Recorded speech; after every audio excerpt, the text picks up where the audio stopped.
Every time you take out one small piece of the puzzle, the machine works a little less well. Right. So maybe a better way to put it is every time you take out a cog in the machine, and it can still work, but even two cards can be significant. Conversely, a GTAG getting going is a real problem for Bernardo. That is also very significant, as we saw there. How many creatures did that thing account for? It was at least 5, right? I believe it killed 3 elves right away, and then at least one other elf, a visionary later. Yeah. So we're looking at about 23 minutes left in this round, so probably 20 minutes to play game 3. So time is not really going to be a problem here. I would expect this match is going to finish up just fine.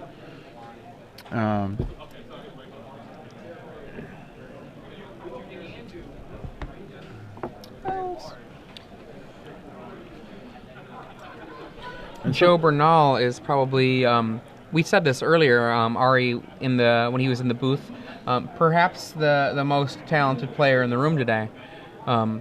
Chicago area player, and he, I believe, got 9th place with a Wolf Run, I want to say not ramp, but the card Kessig Wolf Run in a otherwise basically mono-red beatdown deck not too long ago.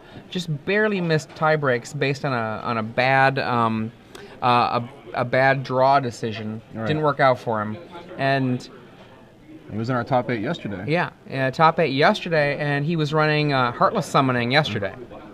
Well on his way to back-to-back top 8s this weekend. And that's going to put him in the next 2 invitationals, at least. Plus, I believe he already has 1 qualification from the Players Club. And so it looks like he's going to be set pretty much the rest of the year. That's the thing about it. You can show up, you can have a really good weekend, and you can end up qualified for all kinds of events and then not have to worry about it. So I guess Joe is very happy he made the drive out to Memphis this weekend. So we're taking some time here. We'll calm before the storm. Right.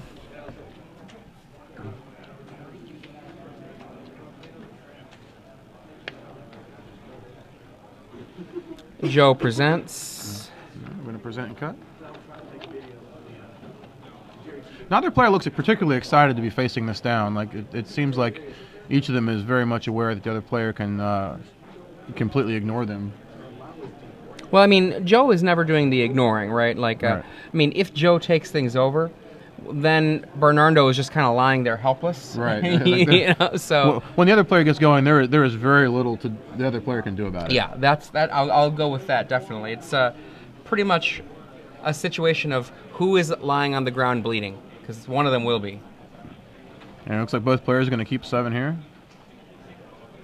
Nope. Joe's going to send it back.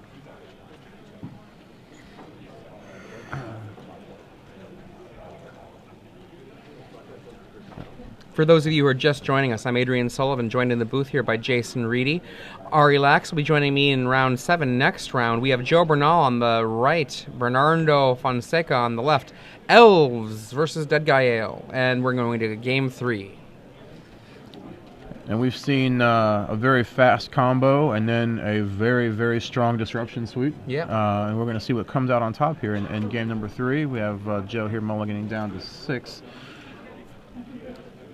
And Bernardo looking pretty happy with his hand. Just kind of very confident. I mean, Bernardo has a lot of draws that can make him win on turn 2. And a double Elvish Visionary last game was even with the disruption that was initially presented, it was still kind of scary. Yeah. All right, Joe's going to send it back over. And Bernardo opens up. Take a look at his 6 cards here. Hopefully we'll find something worth battling with. And looks like a swamp extra. Is that a hymn? I cannot tell yet. Yes, that is a hymn. And a Liliana. So that's the scary thing if you wonder if turn 2 is too slow. Yeah. It's really And scratching. I think that's what he's thinking about. Yeah, I mean, it looks like he's got a good hand that'll carry him through turns 3 through 4, but no, he's going to... Yeah. Nope. Yeah, I mean, like let's say you go turn 1, nothing. and you're playing on the draw against elves. Elves goes, lays some sort of acceleration. You go, and remember, they're on the play, so they can go turn 2 win. Right. Let's say that they don't win, and they do some more development, and your play is turn 2 him. That could be awesome, or it could just not get you there. Yep. And then they are very, very able to put together a win on turn 3 if they still have a glimpse in their hand. And Liliana just really isn't that exciting on turn 3 on the draw. Because at that point in time, you have to assume that Bernardo is going to have a couple creatures down, so Liliana is not going to get the one that you really are afraid of. Yeah, a 3-mana Edict doesn't do very much. It's like -1 on the mana. And a 3-mana Raven's Crime particularly doesn't do very much. You know, we saw the power of it, you know, when it just kind of enhanced everything else that was going on last game, but on its own, not that impressive. So Joe going down to 5 here, and, you know, the right 5 is still a good 5. One of the people that is watching out there in the Twitterverse, Soren Lohman, says that he thinks that Bernardo boarded in Viridian Zealot. No, Bernardo did not board that in. He plays it main. That Viridian Zealot is a main deck card.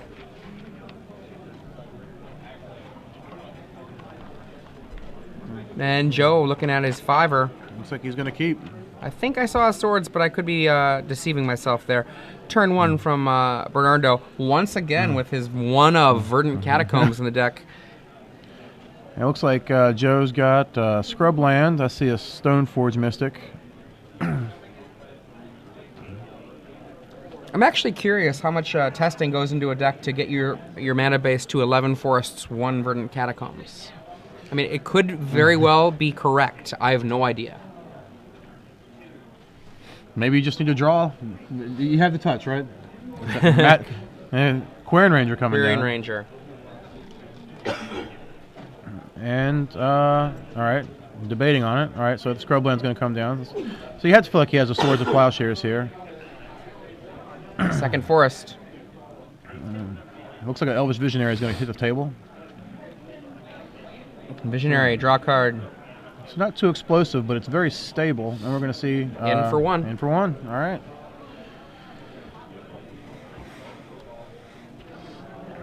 Joe's got a Swamp, which is going to produce Stoneforge Mystic, all right. We're going to see an Umazawa's Jite go to Joe's hand. Now, Joe might feel safe doing this because he didn't see anything explosive happen.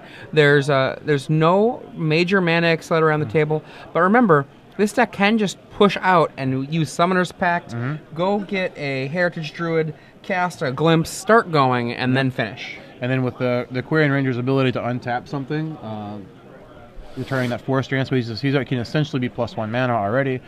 And did he just send it back over? No. I don't think so. No, that can't be what he was doing. Is that a Glimpse? There's a Glimpse in his hand. A Glimpse. It looks like another Visionary or a Symbiote. It looks like a Symbiote. So... And again, we talked about this earlier about how Bernardo doesn't need to necessarily go off. He can use a Glimpse just to almost go off. So Glimpse. Oh, here we go. Let's see what happens. He's holding a Nettle Sentinel as well. And there he comes. So we're going to draw a card. Nettle Sentinel. Remember, Quarian Ranger can return a forest if Bernardo doesn't get one. Is that a Heritage Druid? Couldn't see. Pact. Summoner's Pact. Now it's a Heritage Druid. If it wasn't a Heritage Druid, it is now. And there it is.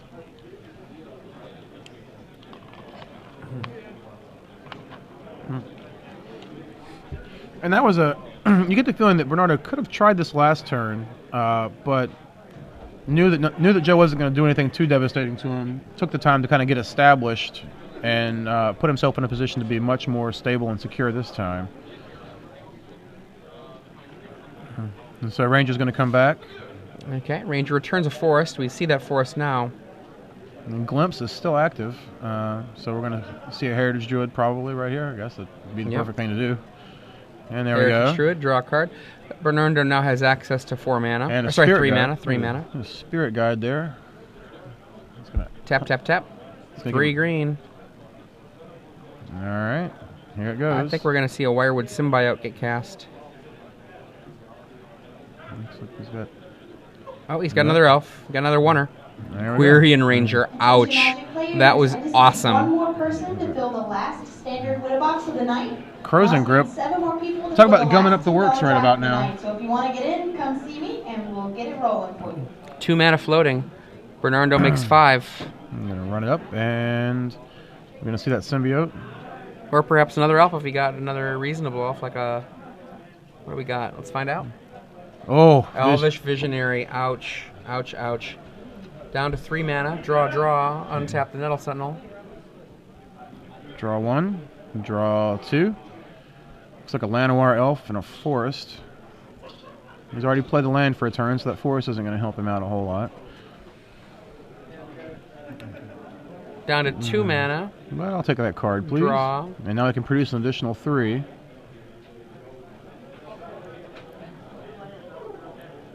And that's what he's going to do. 1, 2, 3, 4, 5. Since you Magic players, if you sign up for standard winner box number 5, please report to the main event stage. Standard winner box number 5. Down to 4 mana. I'm going to see that elf. Draw it up. And what we got there? 3 mana. Another Another Quirion Ranger. So now just all the mana in the world. He's got another glimpse in his hands. 6 mana.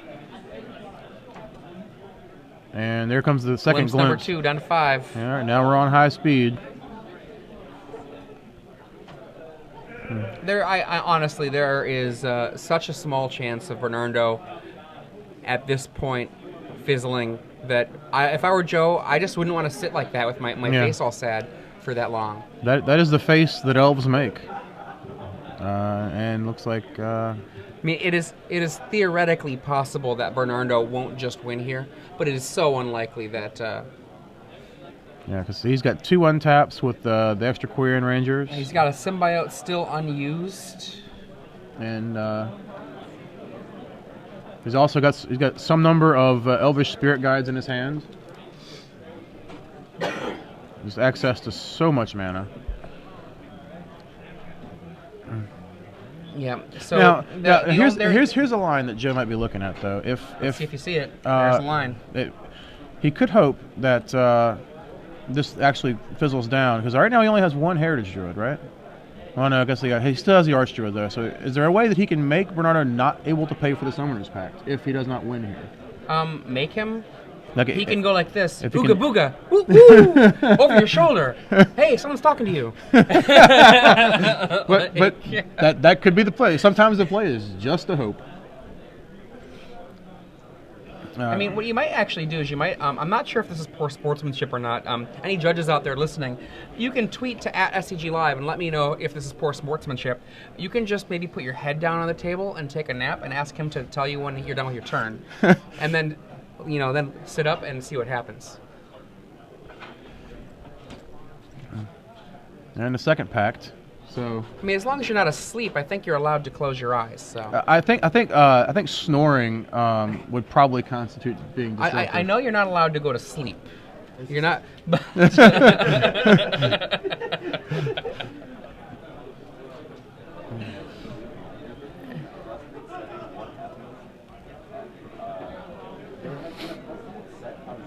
So what sideboard card does Joe wish he had in his deck right now? Oh, actually, one thing that someone reminded me of, you could have a book.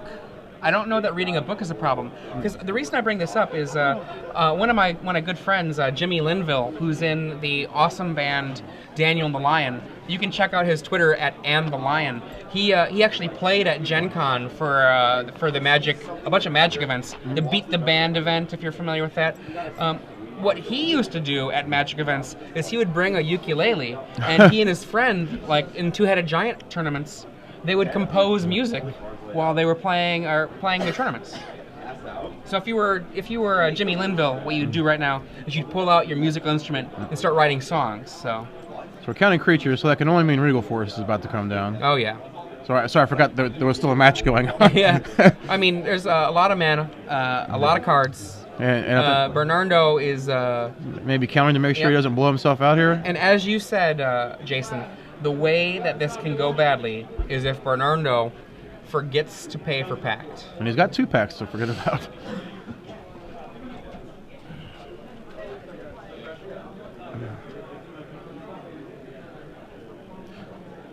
think Joe is keeping it. I thought he was keeping track of record. Now I think he's just doing it to stay awake, keeping track of the mana that's going on over here.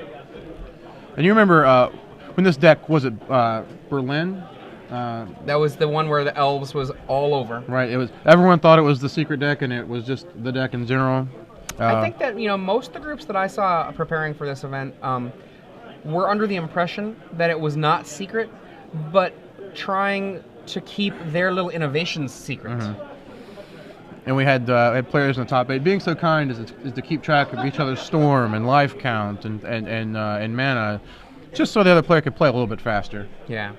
Another thing that you could do if you were Joe right now is you could get your fantasy Oscars picks figured out. Who do you got?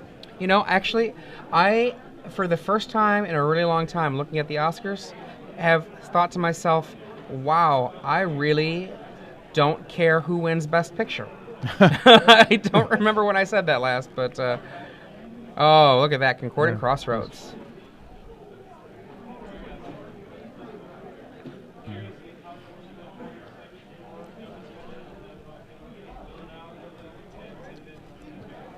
And Bernardo just trying to assemble here.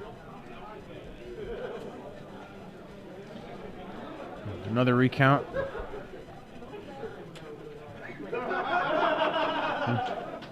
And there's Emrakul. Emrakul.